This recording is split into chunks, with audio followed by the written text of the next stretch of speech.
So we were talking about why do cells age before its time? And let me go back to those protective plastic tips that are at the end of shoelaces called aglets.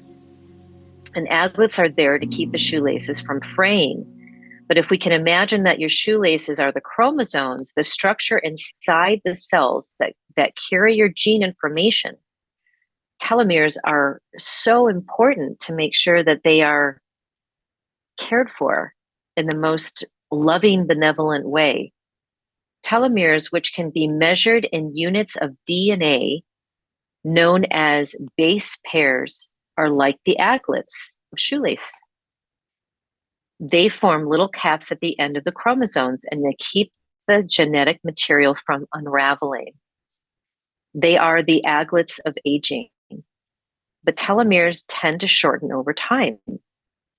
So a newborn baby has about 10,000 base pairs of telomeres. And by the time we're 65 years old, we have about 4,800 base pairs of telomeres.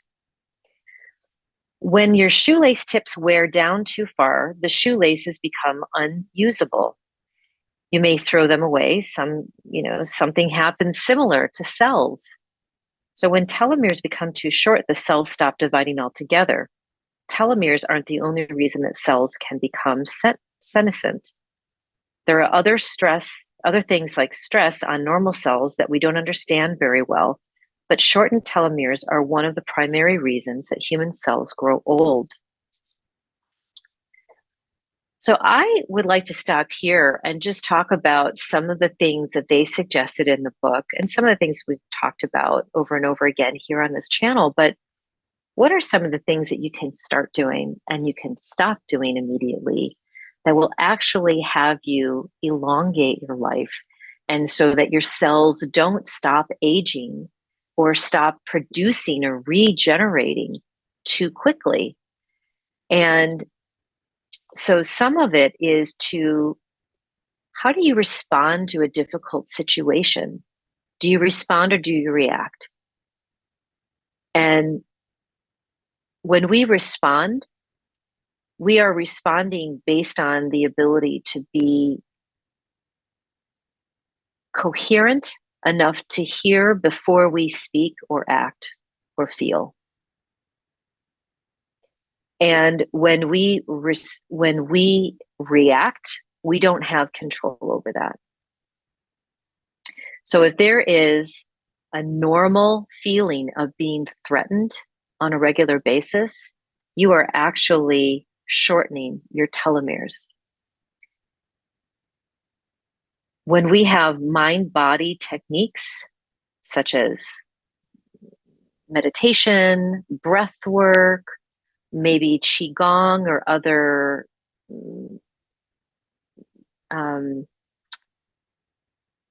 martial arts. Sorry, that was it was right there, and then I I was couldn't thinking, say it for the longest yeah, time. there's I'm like like, Tai what is it? Chi, Yes, Tai Chi. yeah. Those are great for reducing stress, and so here's what's so cool about that. That actually increases your telomeres, or it increases the telomerase, which is the chemical that is associated with telomeres. And it's the enzyme that actually replenishes the telomeres. Exercise that promotes cardiovascular fitness. And here's some of the things that telomeres will hate is processed foods. Processed foods are like the worst thing for you. But whole healthy foods, they will elongate and stay. These telomeres love health in all ways, shape, or form. Neighborhoods that are in low socio cohesion, meaning that if people don't trust one another, they tend to, they've been doing studies. I literally this is like the very first chapter of this book. There's so many things that we can think of. Are you an optimist or are you a pessimist? Do you live life thinking that everything is about half full? How do you respond to people that you care about? Are you hostile? Are you empathetic? Are you conscientious? Do you feel like you have a purpose?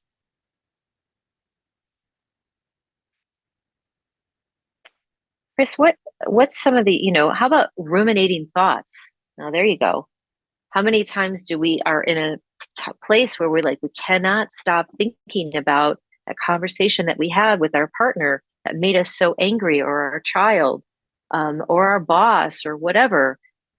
How is it that we can put the pause button on and redirect, even if it means doing something completely different, like going and getting a cookie, because you cannot continue to be in those ruminations. That is going to literally shorten your life.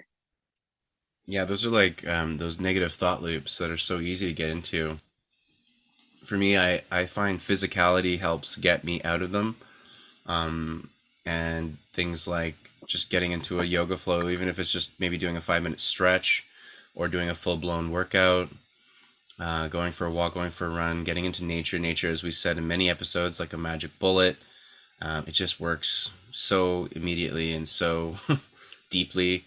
But those are the physical, I find, especially when you're in those thought loops, it's not always the easiest to just conceptually be like, okay, letting it go. It's like I need to physically maybe just do something that's going to preoccupy my brain just to try to help get those thought loops out of there, because we know if you just continue to ruminate on this, yeah, you're just killing your telomere caps, and you're shortening your lifespan. So there's lots of wonderful tools to get out of those loops.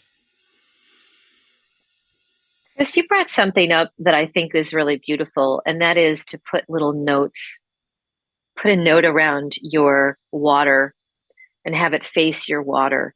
That's such a unique thing. Um, I will actually start doing that. I've never done that before. I've put a lot of crystals in my water glass, but I've never done it. I talk to plants all the time. That may be something that you want to do. And then, listener, let me ask you a question. When was the last time you took a break? What's When a was the break? last time? Yeah, what is that? When was the last time you did something for yourself? Maybe you decided to play hooky for a day, and it wasn't playing hooky so you can go play golf, or playing hooky so you can take your child, or, to go do something, but actually just spent time alone, maybe by the lake. Maybe you live close to the ocean. Maybe it's to go for a walk in the woods. Maybe go for a trail walk. Maybe it's just to sit in the sun and bask in the sun. A lot of people don't take breaks. And in the Western world, we think our vacation, we work so hard and then we go on vacation. But our vacation is filled with things to do. And it's the opposite of what a vacation really is meant to do.